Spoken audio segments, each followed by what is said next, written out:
Good morning, world. I'm Steve Rao, the host of Roku and Pod TV's World Edition. And on this show, we bring you news from all around the world. We talk about global affairs, innovation, an increasingly turbulent and political world. And I greet you live from the all-American city of Morrisville in North Carolina, the 8th largest state in the United States. Speaking of North Carolina, yesterday our governor gave his final State of the State address, Roy Cooper. He's been mentioned as a potential presidential candidate, and he delivered a strong message that the state of North Carolina is strong. But the highlight of the evening, or the interesting development of the evening, was the Republican response by Lieutenant Governor Mark Robinson, the first Black lieutenant governor, whose fiery, charismatic personality surprised a lot of folks. And he was on message, playing to his base, a Trump-backed candidate that is most likely clear the field to win the Republican nomination for governor.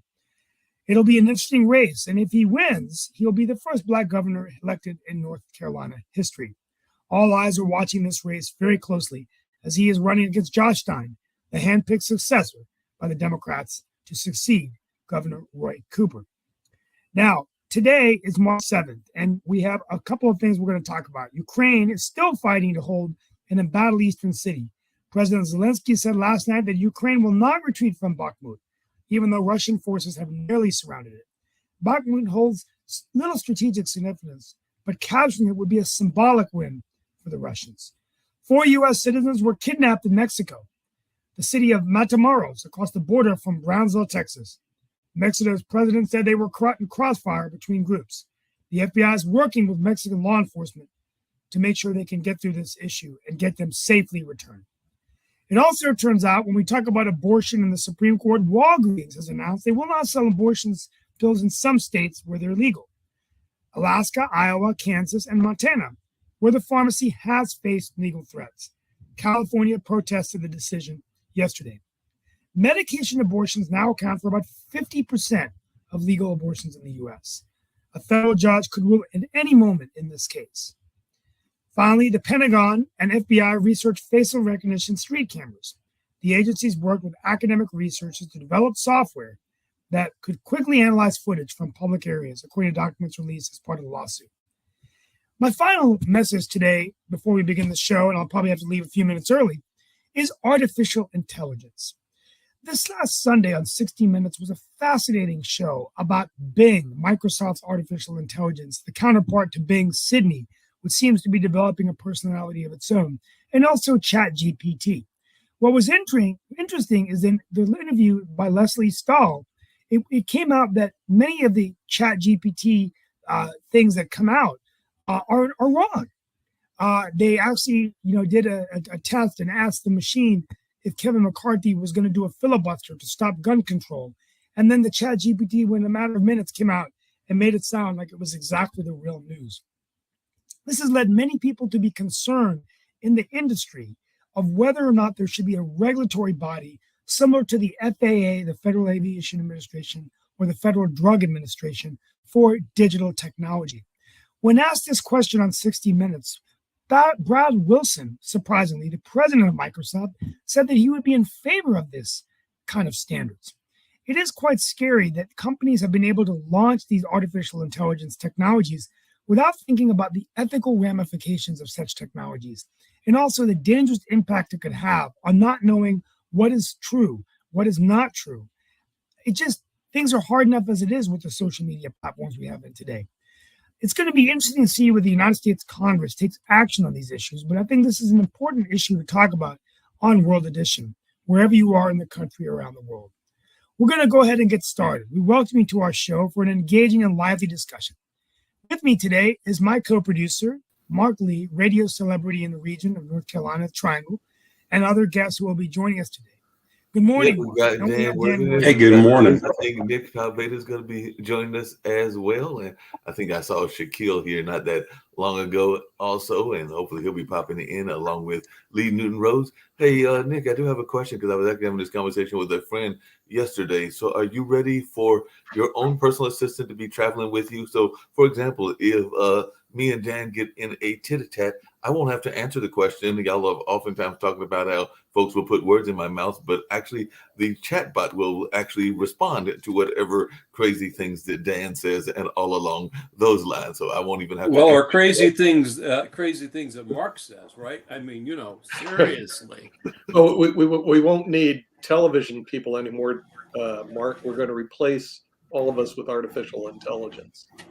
And it's just going to be chatting and discussing the issues of the day, as opposed to us discussing. Hey, speaking, for those of you who live in North Carolina, did you watch the State of the State yesterday? I watched part of it, in terms of that, but just like every. Unfortunately, I mean, Josh Stein is one of my close friends, but Yeah. I do think Mark Robinson spoke very well, and I think he's going to be a very formidable opponent. I mean, even though he's said some crazy things, he makes Donald Trump like a moderate. Oh, wait a second now. Crazy is, see, you're a liberal, right? I'm not a liberal. This Democrat, guy, Dan, yeah. First of all, this guy has no experience to be governor of North Carolina. A couple of facts about Mark Robinson for people to know. He's been bankrupt No, these are 3 facts times. according to you, right? No, Facts it's not. He's been according bankrupt 3 to times. you. He's not been able to hold a job for longer than, I think, a year or 2 years. He did serve in the military. He also has been defending pro-life, and it turns out that he paid for his girlfriend to get an Biden abortion. never had a job. Yeah, I mean, he sounds like a successful politician. Sounds like No, a but successful governor, you really politician. have to have experience. I mean, this guy doesn't have experience. Well, I mean, Biden's president, he's never had any experience. You don't need any experience. You don't need any experience on this job either. Apparently, Shaquille is hanging out at a nice little environment and all of that, but he's coming in to share his insights with us. Hey, Shaq. In the background and all of that, so he's having a good old time. So, I'm actually in North Carolina. Oh, wow. No way. Oh, how nice. No way. You're in Charlotte. So I'm in Charlotte Airport, yeah. So I sent a message to Kimberly saying, hey, I'm here until midday. Yeah. But of course, I didn't realize how far Raleigh was from Charlotte. Raleigh's not close to Charlotte. No, Are you leaving from Charlotte to go somewhere else? Are you leaving I'm to on go my way back? to New York. I'm on my way to New York, and then probably Dubai. So yeah. Dubai. So I'll wave at you guys as I'm flying over. Let's see. We have some interesting news coming out of Australia. Oh, sorry. I spoke too soon. There isn't anything interesting coming out of Australia. So well, I'm sure there is. I can assure you. Yeah. Tell us interesting coming out of Australia. Well, I did find your thoughts on artificial intelligence to be quite interesting, Steve, because chess players are like into it because a lot of the best chess player in the world today is a bloody computer, that can beat everybody, including the world champion. I mean, I think it's interesting, though. It was a really fascinating program, and I think it really makes people wonder. I mean, think about it.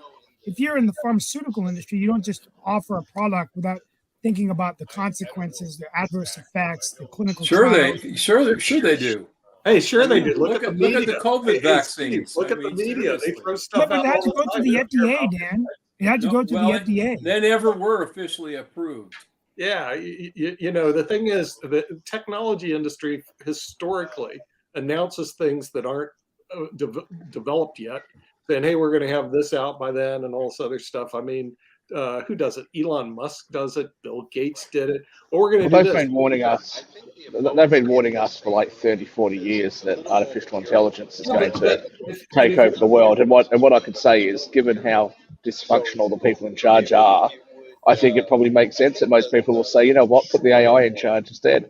It mimics artificial. It couldn't get worse. Artificial intelligence is a bad word for this. It should call mimic intelligence, because what they're doing is stuff that's been done for years. What you do is you aggregate certain sites, and then what you do is you go through the keywords and you put them together.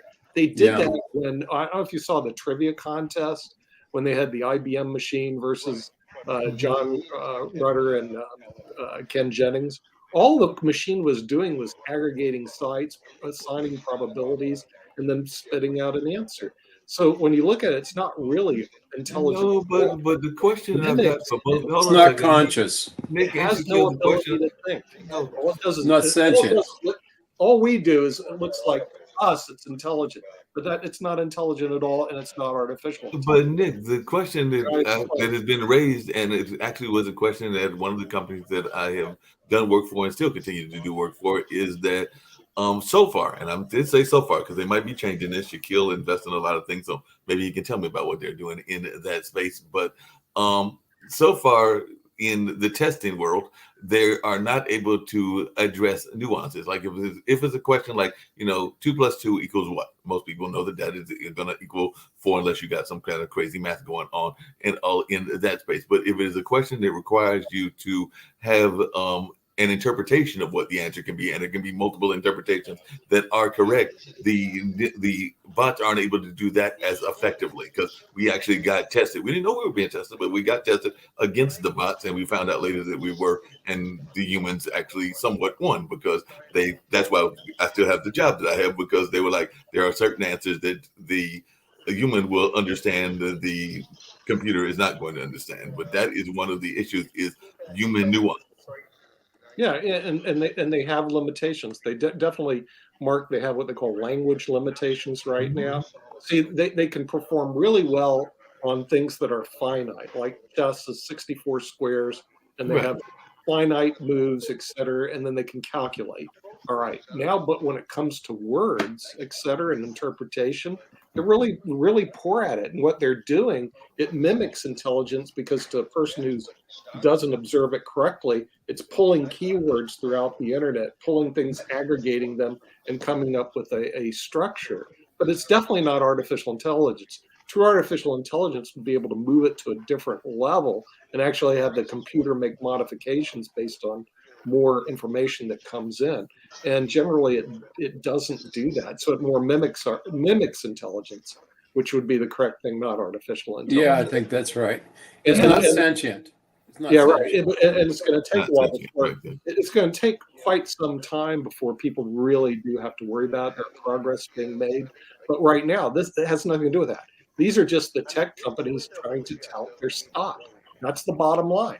So the speaking reason- of, hey, so hold on a second, Nick. Speaking of stock, I got to get you a stock that apparently did not do all that great, because they did great during the pandemic, but then they realized that they needed to, and Shaquille, you get a kick out of this. They needed to invest in getting property, because they had a lot of these lovely toys and everything. But then the pandemic stopped, so, or it's winding down, or whatever we want to call it. So now they've got to get rid of about $30 million worth of toys. So there's a company called Funko, and it was actually investing in this whole bobblehead kind of situation, because people were going out there getting bobblehead dolls during this time, and that Funko went and got warehouse storage fees. So they went and paid warehouse storage fees, bought some new warehouses, and the company saw demand for this vinyl pop culture figure, which ranged from everybody from LeBron James to Baby Yoda to Chitola. And they definitely had a spike Chitola? when the pandemic that it had to rent extra warehouse space. But with demand for its toys now waning, the surplus inventory has become a major money loser to the toy firm. So they have reported a loss of $47 million in the fourth quarter, down from a profit of $17 million in the same period of 2021. So they are eliminating $30 million worth of their popular toys. So they're just going to get rid of these 30 million toys. Who knows? They'll probably be in a landfill somewhere.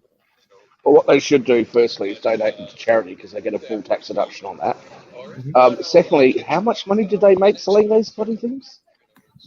Apparently, during the fourth quarter, they reported a loss of $47 million. They had a profit of $17 million in the same period of 2021. So yeah, apparently they made some killings during the time that they were out there. And like you said, they're little toys, little crazy things. But yeah, they made a killing during the pandemic.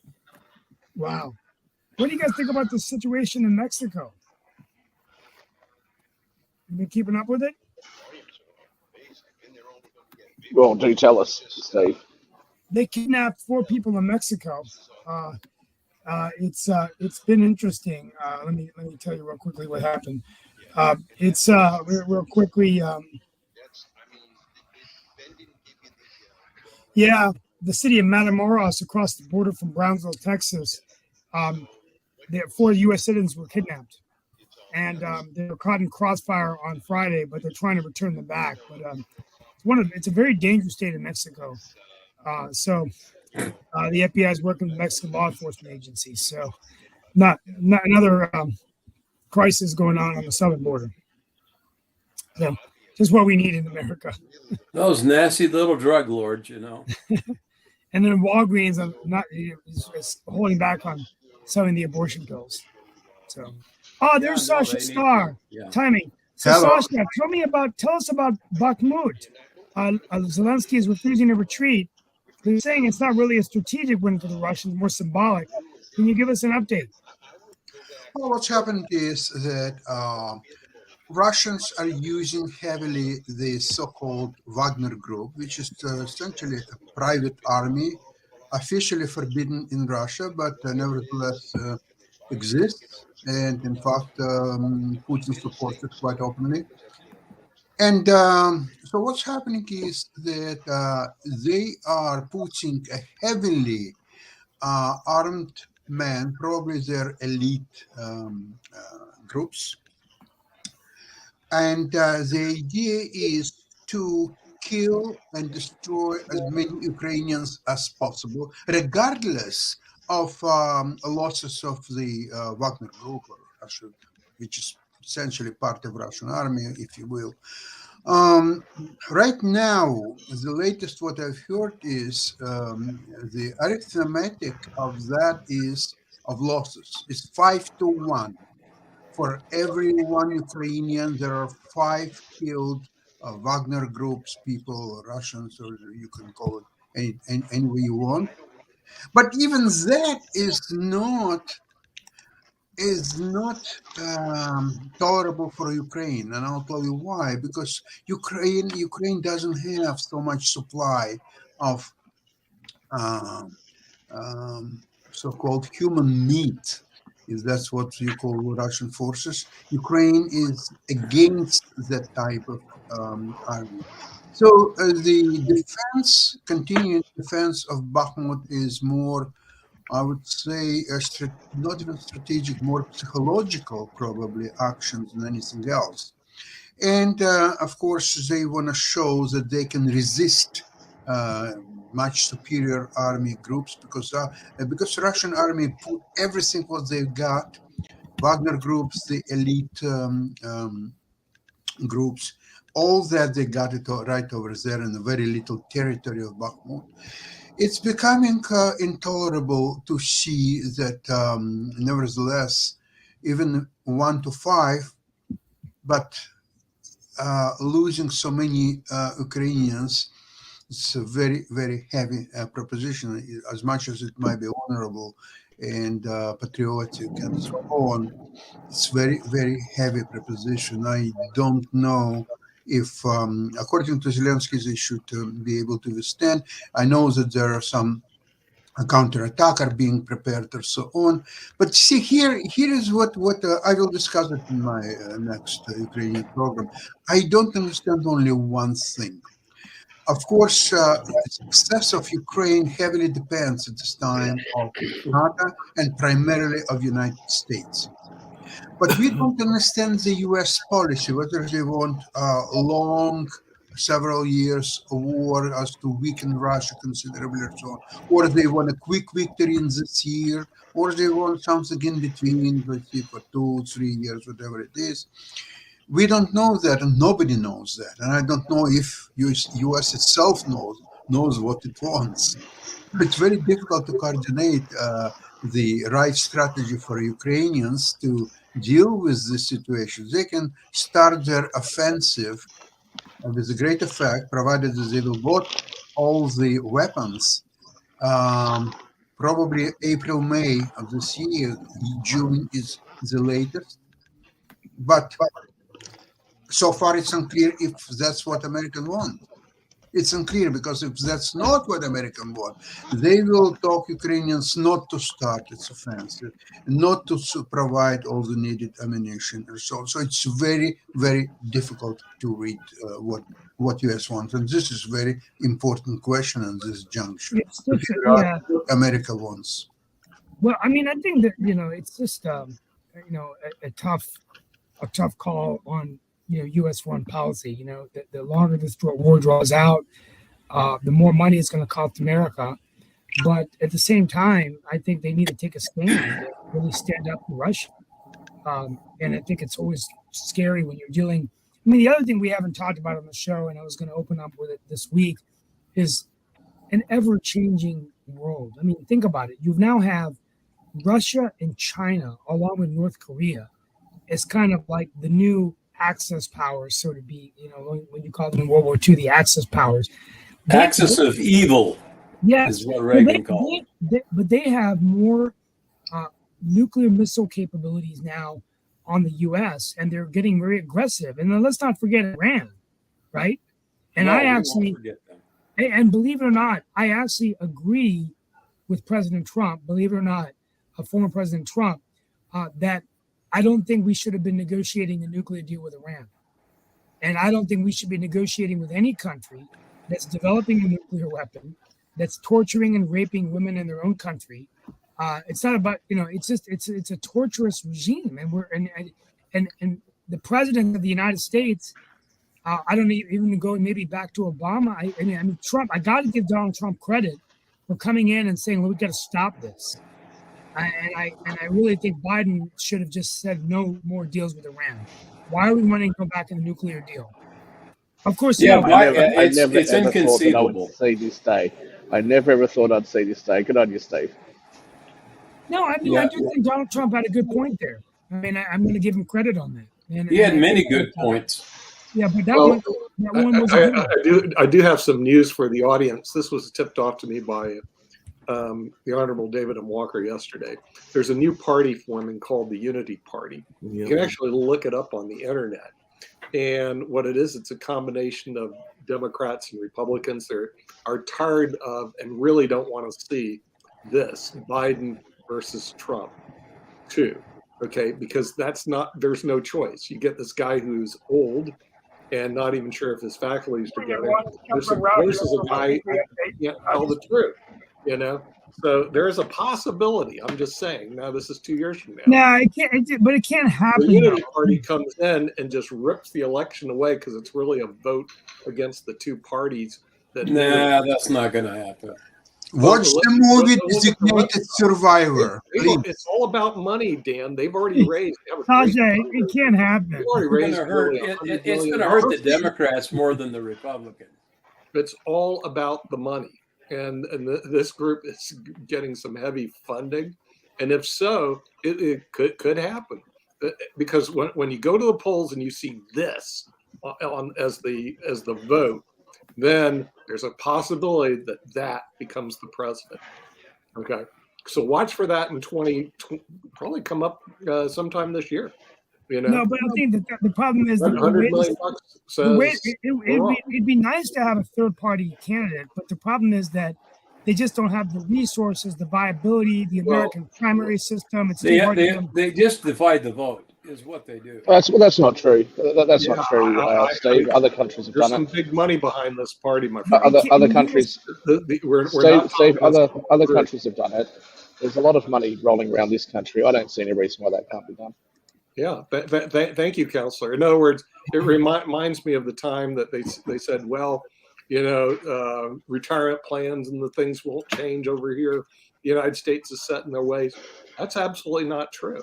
Well, I mean, we saw it with Ross Perot, right? People are fed up. The vast Ross Perot had and I think with Alabama Lenora right? Falani. There have been a number of third-party candidates that have tried it from a number of it's not places. And I guess the question I've got is, are we not, and I'm just saying America in general, and particularly, definitely, are we not too much ingrained in the two-party system? I mean, I love the idea, and I would love to see some third-party disruption going on, but I just don't know if we have not gotten so bought into the whole Democrat versus Republican narrative that a third party is a viable option. Because, like I said, I hope that it is the case, but I just know that it has been tried a number of times on various sides. Because you just mentioned Ross Perot, I know that Lenora Fulani tried it. There have been a couple of others that tried it. Of course, we do have some strong George Wallace, whatever his name was. we have some strong they- third they- party candidates that have done decently well, and particularly on the local level. I mean, the Green Party has done well on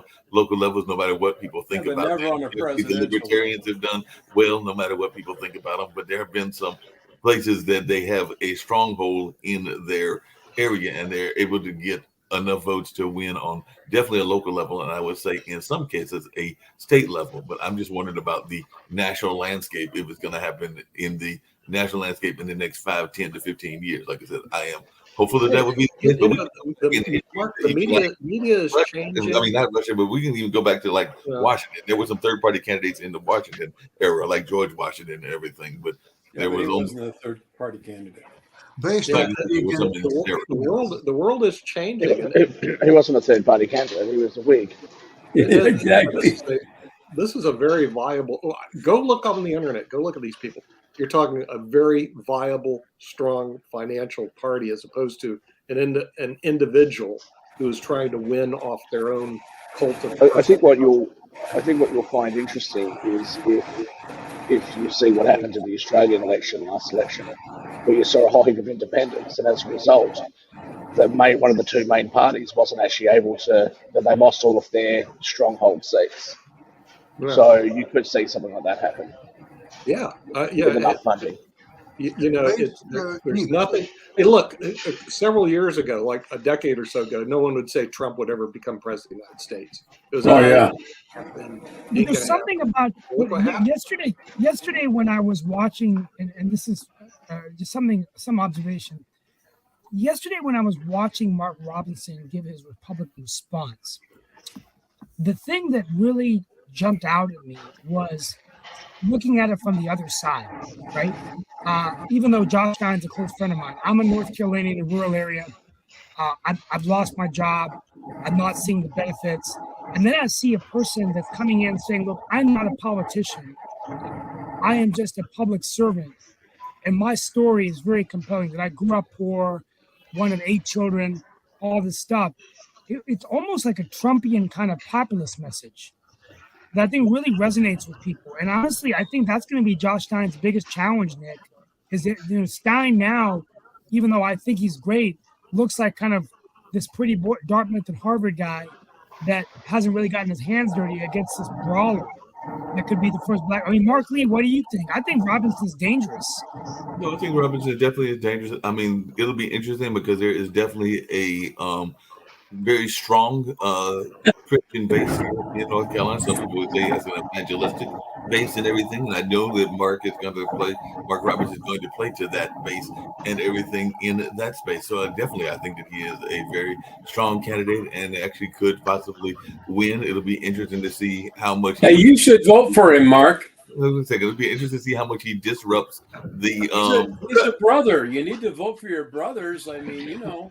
Like I said, that you don't always, as Shaquille and others say, will let you know, you don't always vote for people that are just of the same skin color or everything. You also have to look at the issues and how they feel on the issues and how it fits in with my own thought patterns. And there are some things that he might say that I don't agree with. But I will be interested to see. That's really funny, Mike, because I will be interested to see what he does 2 years ago you told me the opposite about to why should the African American churches, because a lot of the African American churches are historically going Democratic, and whether that is to their own detriment or not, there's been conversations about some of the folks that voted against certain rules around abortion and whether that was voting against their interests. And that is an argument that I've heard from some women politicians and women activists. So it'll be interesting to see when he goes to the churches, whether he can have the same kind of appeal that, say, a Reverend Barber does, because Reverend Barber definitely goes there and has a strong appeal and everything. But there are some very conservative churches here in Durham, and even though Durham is very much of a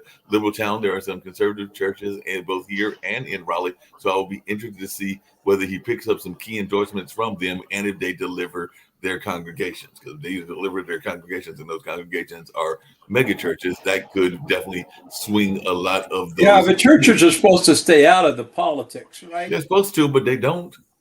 Well, well, there are some that do. If you're implying that Mormons don't get involved in Utah politics, I've never been to Utah or Wyoming, but I would just find that hard to believe that they don't have some folks that are not involved in one way or another. But like I said, I've not been there, and I've never been a Mormon, so I'm not going to say that that is. We can change that, Mark. We can change. I had a very close friend that became a Mormon, so like I said, nice try, but that's not happening. So, Mark, let me just, so I don't want to say it because I'm sitting here in the middle of an airport, but let me just ask you something. Are you suggesting then that the secularism that was brought about in this country by the French, that's not exactly the same sort of religious belief that controls government? I'm sorry, what was it? Being forced to not believe in anything? I'm sorry, what was the question, Shaquille? That's right, I'm not going to repeat it, I'm at the airport. He talks about secularism brought over by the French, and whether that's been an influence in the way we view our political life. I've already, well, I think I've answered that question before on several other shows, which I am not a big fan of what I call blind voting and everything in that nature. Because I do think that doesn't have to do with secular or Christian or a number of others that they can we bring Leon to the power groups and the special interest in all in that line. So that Mark, there are some secular groups that do that, and there are some Christian groups and other religious groups that do it. I've seen it among some of my Muslim brethren, as well as some of the folks that I know that practice Buddhism and some other kind of religion. In voodoo, right? Mark, can we bring Leon? He's been sitting back there for like 20 minutes. Well, like I said, I was multitasking. No, he said that he was just listening today. Did he? I must have missed that. Yeah. Mark, also send the live link. I've been getting emails and people haven't been getting the live link the last couple of days. Yeah, I'll do that and everything. Sorry about that. And I was actually trying to get a gentleman on that was running for governor, but he's having hard times with his phone. So hopefully he'll join us shortly. But Shaquille, you'll be interested to know there is I want to say he's a Republican, but he is running as a strict independent. He's a transportation guy out of Sophia, North Carolina. But Richard Stanley, I've met on LinkedIn, and he wants to run to be governor of North Carolina. It's one of them long shot candidates that we're talking about. But in the first email I got from him, he said that he had to raise, I think it was like $2,000 in order to get registered in all of the ballots here in North Carolina. So he, like I said, I'm trying to get him to come on, but he says that he was interested in being the governor of North Carolina. And as Steve just put it, there are two strong candidates. So the fact, I don't think Richard Stanley stands much of a chance, but stranger things have happened. Well, why do you think I'd be pleased about this? Just because it's somebody that is outside of the political norm and is doing something that is determined to run despite the odds. That's why. Yeah. I'd like to remind everybody that in Canada, there are now for at least 50 years a three-party system. So we have equivalent of Republicans, which are Progressive Conservatives, Liberal Party, and NDP, it's a New Democratic Party. Okay? So or socialists, yeah. Yeah, sort of. And they never, ever getting more than, say, 20% of votes, most likely 12, 15. I think once they had 20, even 22 or something. So what's really happening here is that they are taking part of the electorate from conservatives, from liberals, and they're using that. They don't. I remember the debate. Sounds like our squad. I remember a time when Stephen Harper was still by far our best premier minister, and he had debate with liberal before next election, liberal and NDP leader. And when the question was to NDP leader, and he started to talk about his policies or something like that, and when they asked Harper to comment on that, Harper says, I envy the guy. He could say anything what he wants because there never be a time that he would have to deliver on his promises. So therefore, he's in a league of his own. He can say everything what he wants. Well, we've just had a new prime minister elected last year. Yeah. 7 out of 10 Australians voted for somebody else, but we've ended up with him anyway. And based on that incredible result, he has decided that he's got a mandate to change our superannuation fund, which is our equivalent of your pension fund rules. And they're trying to tell us that it's a modest change. Guess what the modest change is? They're doubling the tax rate. That's a modest change. You know, I'm sick and tired of being lied to, sorry. So what should Oh, we come on now. That That's the way the game is played. in my You should get used to being lied to. You're lied to every day. What I'm saying is that this so-called third party, NDP, is not really in a position to govern, never, unless it's maybe some local level, maybe even as far as provincial level. Okay, they can win election or two, but federally, absolutely no chances. But they are making deals. Once election is over, let's see, nobody got the majority. So they're making a deal with either one party or the other, more often with liberals. They're making deals. That's why liberals, unfortunately, will rule for the next 235 years, simply because they're the whores, right? I mean, they always have a majority. Is that a fair system? Like is that a viable system? I don't think so. Hey, Steve, I've got a question for you, but it's actually, I hope Nick pops back on as well. But I know we talked about technology and we talked about a couple of things with technology, but apparently technology may have caught somebody as well, because apparently the Google CEO, Mr. Pichai, is bemoaning the fact that his workforce is not as strong as it used to be, and they're saying that it could be facing a threat, the biggest threat that they've had in 25 years, and he is bemoaning the office ghost towns that are there because, you know, a lot of people didn't come back to work and everything. Apparently it was a tape that was recorded and obtained by CNBC, which where Pichai urged employees affected by his cloud office evolution to remember prime office real estate doesn't come cheap in its 5 largest locations, including San Francisco and New York. There are people, by the way, who routinely complain that they come in and there are big swaths of empty desks. It feels like a ghost town. It's just not a nice experience. So apparently he is under those pressures to get people back into the workforce. I'm a firm believer of it. I mean, I sometimes I'm more productive on working in a hybrid environment where, you know, I'm a part of the firm, so I meet with clients, but we don't have an office anymore. And then when I'm at home, I'm either doing this or my political stuff. But I do like the fact of going somewhere else every day. I don't believe in working from home all day. I just don't think it's a good thing. You need some human interaction. Well, you know, I trade. You know how lonely that is? I'm up all night by myself. Looking at the computer screens. Speaking of trading, that's what I don't think I have any social issues. But I find that I can pace myself. So when I get tired, I can take a quick nap and re-energize. I can take a quick break, and then I feel refreshed. And then rather than if you're in an office all day, how much productivity are you really getting in an 8-hour day if you're not in your own environment?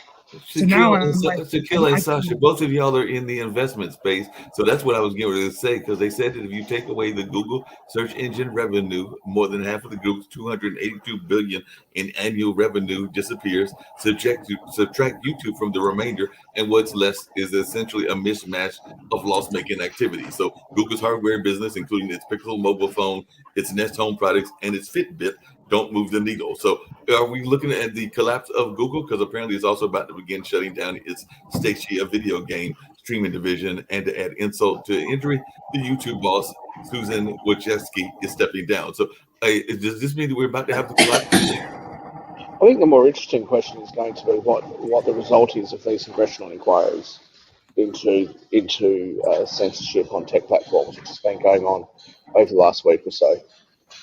I'll expand on that tomorrow when I'm in a bit more privacy. So what's your thought, Nick? Are we good? Is Google about to collapse? You know, they are part of the powerful FANG and everything. So what's going on here? Google has too much power, too much money, and the only way they're going to be limited is the antitrust suit against them and breaking them up. Because if you look at the market between Google and Microsoft, they basically control the search market. So you have two companies that control one particular market. How they let that happen, I don't know. But they did. And Yeah, but that's where the antitrust suit could come, Nick, where they could force them to allow everybody to access that, or they could break up the companies. Pull them down a little bit. We do have another interesting thing in the media, which is the Fox News, which was sued for $1.6 billion for defamation because they were arguing that they were saying that that one of the electronic voting systems wasn't working, and then after proof after proof after proof that it was working, they continually to mislead their. Oh no! That's not exactly how it works. First of all, it's owned by Murdoch, some bloody Australian. They love to mislead the audience. They did routinely, and they rightfully got sued for $1.6 billion because all they do is lie. They're like CNN, but they lie from the right, and the right people don't want to acknowledge the fact that what the facts. And they don't want to go to court because then they're going to be exposed. So they're leaning heavily on the First Amendment. But we have freedom of speech to lie. Being more than a bit unfair. So that's not even Nick, that's not even the complaint. The complaint isn't that they lied. The complaint isn't that they lied. The complaint, no, it's not. I'm saying the complaint isn't that they lied. The complaint is that they allowed other people to make those claims, and they pushed those sorts of claims. It's not that it's the complaint that they specifically lied. And recently they said that the people working there, high profile people working there, that they caught them in with text messages and emails to each other saying how ridiculous the whole thing was. That's the allegation. You can be an apologist for what they're doing. I didn't apologize for anything. I just corrected your account. The world of securities, these guys would all be fired. Okay, because you can't sit there and misrepresent your client. The SEC and FINRA put these people down. In the world of news, are you kidding? People go, are you kidding me?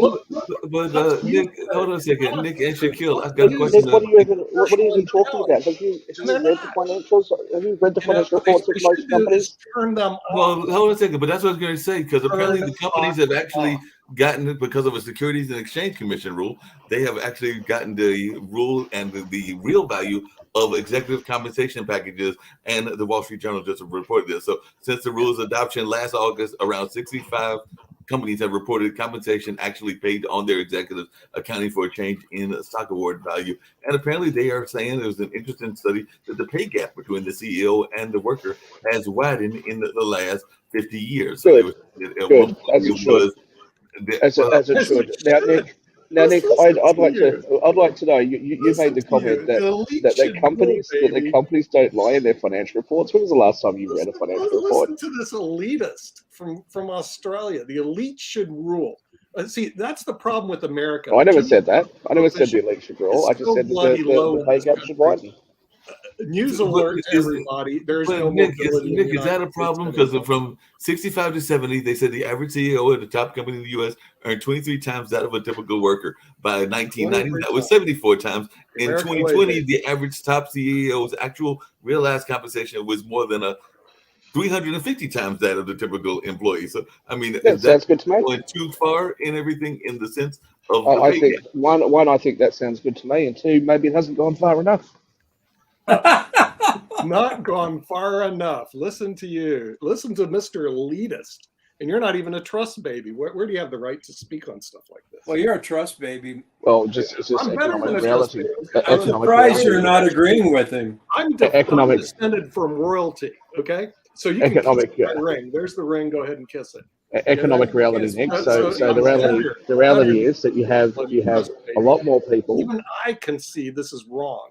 You can't have such disparity and try to be a fair and balanced country. Some guy, the CEO of Norfolk Southern, pulling down $4 million a year in salary, $8 million in bonuses, and here's what he does to the people in Palatine, Ohio. PBS president is pulling down $1.2 million. Well, that was just that was a nice change of the subject. Coming back to the issue about the We're talking about you CO. have you have looked at what the a lot more workers. makes. You have a lot more workers. Shaquille, a lot he makes more more than you do. This guy pulls $4 million in salary, $8 million bonuses, $12 million altogether every bloody year out of the economy. What do we have to show for it? We show for it a decimated. Decimated. Let me respond, please. And he because goes I can't raise my in, does voice. the typical, "Oh, I'm so sorry, you guys, you peasants. I'm so sorry, you peasants got destroyed by our trains, but I was trying to push the profits into my pocket," and that's how they think. So don't play the violins for these CEOs, guy. Okay, can I respond now? Because that's twice now you've interjected to say the same rubbish, which was a complete change. It was a complete change of the subject.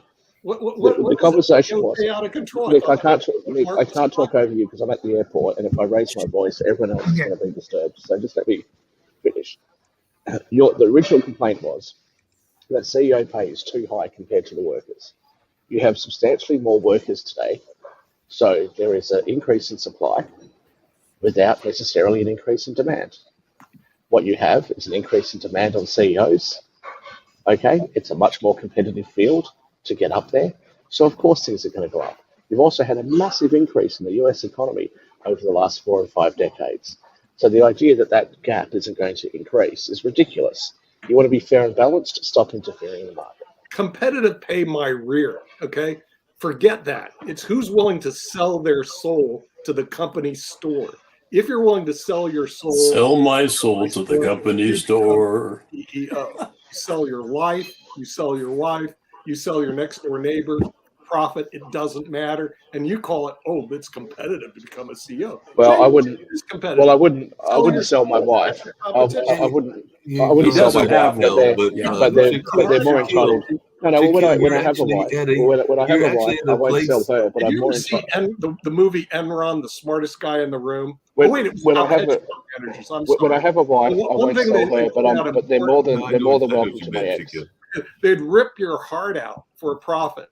Go watch the movie Enron, the smartest guys in the room, and you'll see. Nick, they all end up in jail. What are you talking Nick, about? hold on a second, because guess what one of the fastest growing industries is right now? Nick, hold on a second. Because actually, Shaquille is actually involved in that industry right now. Where He's located. You make the comment about selling. So the fastest growing industry, because they apparently can't hire people fast enough, is the hospitality industry. So following a huge loss in the workforce during the pandemic, hospitality is bouncing back, quickly becoming the country's most prolific employer. So tech and finance firms are laying off folks by the thousands, but apparently bars, hotels, and restaurants can't hire fast enough. And now we've been complaining about some of the restaurants that are saying that they can't find enough employees, but apparently they can't hire enough now. And matter of fact, Chipotle recently announced that it was planning to hire some 15,000 extra workers, while Kroger's is turning to former staff to meet demand. So the hiring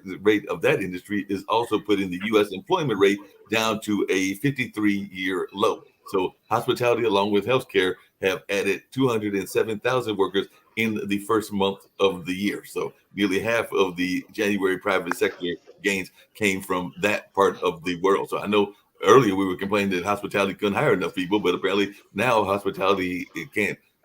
They got like more jobs than they have folks that want the jobs. Yeah, well, they're pawns in the chess game. But let's look at the kings, queens, bishops, and the powerful people. If you haven't seen the movie Enron, Smartest Guys in the Room, it's available on Netflix, Amazon. You got to watch that. Enron failed 20 years ago. It did, but the principles remind. Well, that was the day of Bill Clinton lining his ass off and everything else. He set the theme. Right? You can talk about all you want. Enron, okay. Those guys ended up in jail. Let's go to one that failed today. You probably heard of it. There we go. We'll put it on here so you. Well, but Enron, all the principles were in jail. How about FTX?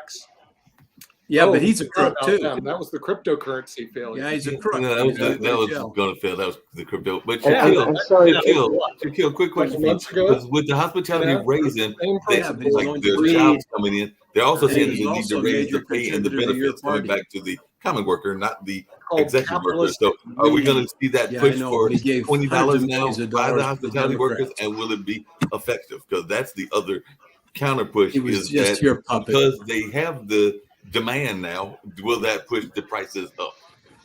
Okay, well, firstly, let me actually respond because I'm at an airport and I can't talk over you guys as I usually would. Oh, we love it. We got an advantage. We got an advantage over Shaquille again. Anybody's short So- years. Mark, we So should have firstly- driven to the airport and done the show from the Charlotte airport with Shaquille live. Next time. Well, let's see if Shaquille's response. So firstly, back to the comment Nick made before. Well, yes, I wouldn't sell my future wife to the corporation, but they're more than welcome to have my ex. I'll sell that. I'll sell her quite cheap. Yeah.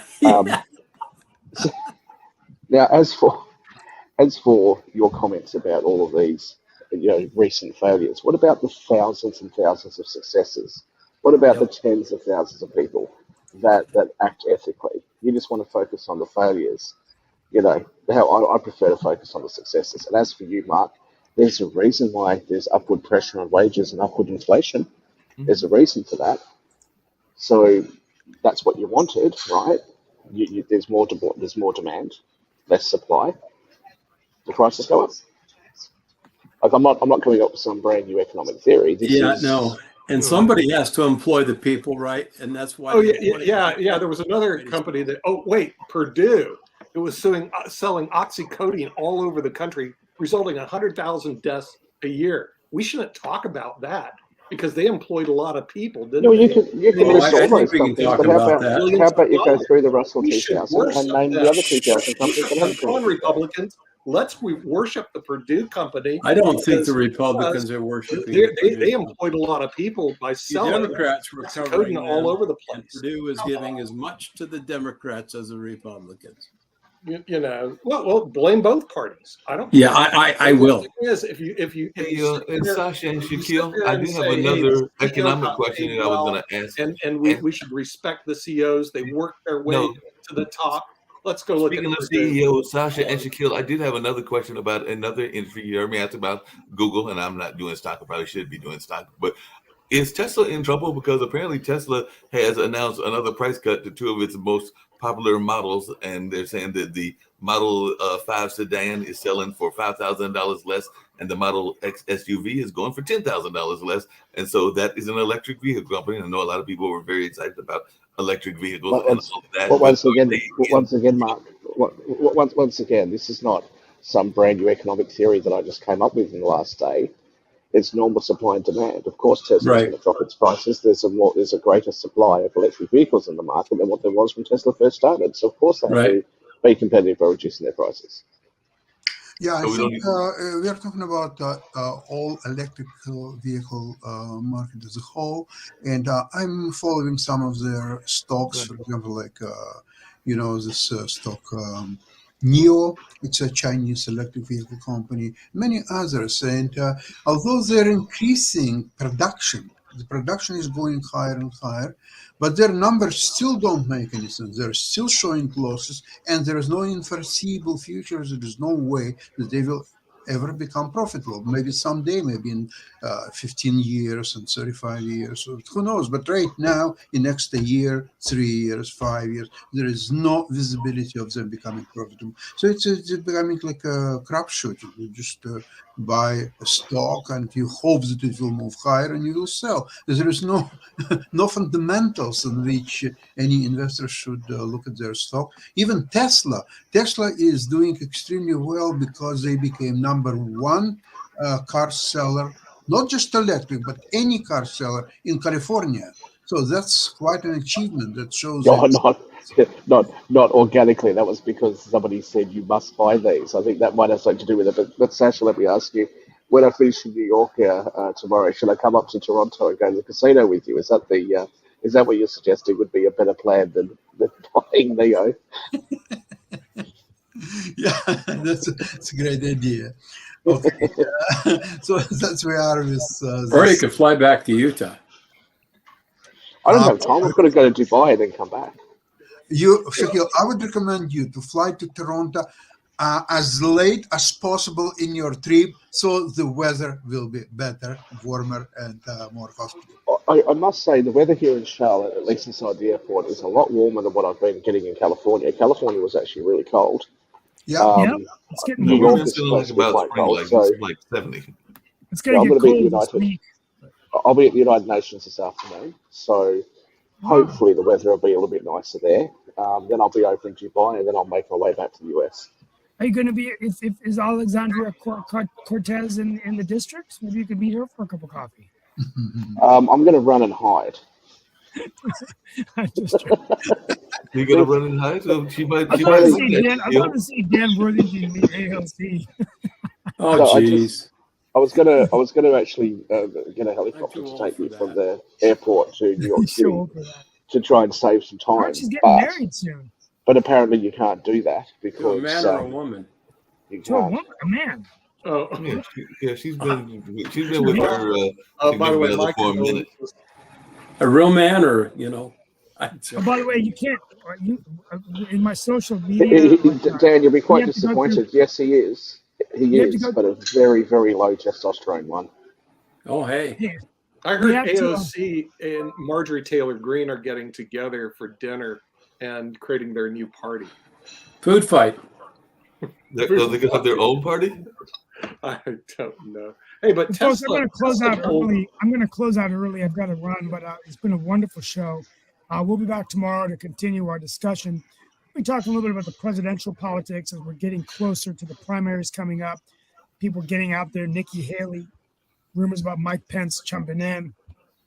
That'd be. Obviously, I think right Nikki now- Haley's going for a VP position, Steve. Yeah, me That's too. what I think. And I think Joe I Biden. think Pence isn't. Yeah. he My ain't going prediction for is, anything, Dan. I do believe Donald Trump will be the nominee again. And I think a lot of these races will be, even in North Carolina. I mean, it was interesting watching Mark Robinson yesterday talking about the economy, rising prices, inflation, talking those economic issues, saying that the Democratic policies haven't worked, even though Governor Roy Cooper, I think, has done a good job investing in North Carolina. And the big news Oh, of you the day, would. but the big news of the day in North Carolina, and a real shout out to both the Republicans and Democrats, is North Carolina becomes the 40th state in the United States to expand Medicaid. So this is a big deal. It adds about $2 billion to the budget, and it's going to provide the ability for access for preventive care, healthcare tests, provide healthcare to about 100,000 low-income families, many with special needs, and 14,000 veterans. So I think this was good Steve, news. sorry, I don't want to be a smartass, but did you say you're the 40th to do it? You're a bit slow to adopt this, then, isn't it? Why is that a good thing? Is that a bad thing that you're 40th? It's bad. It took us a long time. Okay, sorry. I'm not trying to be clever. Well, Chuck, I if you're a wasn't quite sure what you were Republican, saying. that's But actually only the second state in the Steve, Southeast. Let's get real. Here's what really happened here. The stupid Republican Party here goes, we don't like Medicaid because it benefits poor people, because they don't want to benefit the elite. We got that. Really? Is that what they said? What they did is they slowed the progress of Medicaid coming down, because remember, Medicaid benefits poor people. well, but and remember, we don't want to Medicare and benefit Medicaid poor are going people. We broke. only want to So, benefit the rich. you know, there's a And reason they for think that, right? CO pay is high, even though all they do is rob Okay, people. so what's So happening to that's what Medicare and happened here in North Medicaid? Carolina. And What's Yeah, happening that to sounds- Medicare and Medicaid, Nick? Nick, what you've just described sounds fantastic. Maybe I should move here. What is happening to Medicare and Medicaid right now? Oh, well, Medicare's gone broke. We've gone over that, Dan. Yeah, exactly Medicare is my going point. Medicaid Medicare is will go the broke same too. thing. Okay. Right. Right. So why would you be in favor of increasing Medicare benefits Because at this point? the money has already been allocated. In other words, it's like this: either North Carolina takes the money, or they give it back to the federal government, who will then, of course, squander it. to No, other take it. places like Utah. Take it.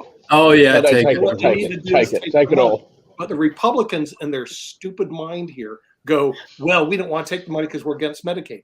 Fine, go to Washington, D.C., but don't sit there and make the poor people here in North Carolina suffer. So they finally figured it out. It took them a long time because they're slow. Well, let's just make it go They're broke slow sooner, people, right? and they listen to Fox News.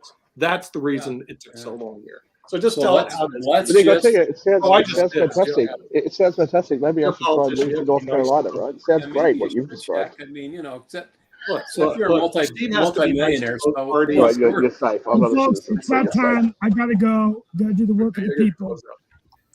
Thank you all so much. Work of the people. Be safe. And remember, we didn't do the Women's History Month. Tomorrow's International Women's History Day. So we'll be talking about women, and we'll be talking about other things. Okay. Well, on that, that's the reason I'm attending the United Nations. You'll be very pleased to know, and that's the reason I'm going to Dubai. You'll be very pleased to know, because I know many of you think that I don't support these things. I'm actually going to the United Nations specifically. I think you support it. I support it. It's great. Okay, Right. good job. All right, guys. Thank you. See you Bye-bye. later. God bless. And don't forget to go check out Sasha's Russia-Ukraine show, and also we'll have later on in the Thursday, even though I'm doing the pre-record for it, Wynn's show around disability advocacy, that being Wynn Charles. But that show will air on Thursday at 11. But right now, Sasha is about to do his show.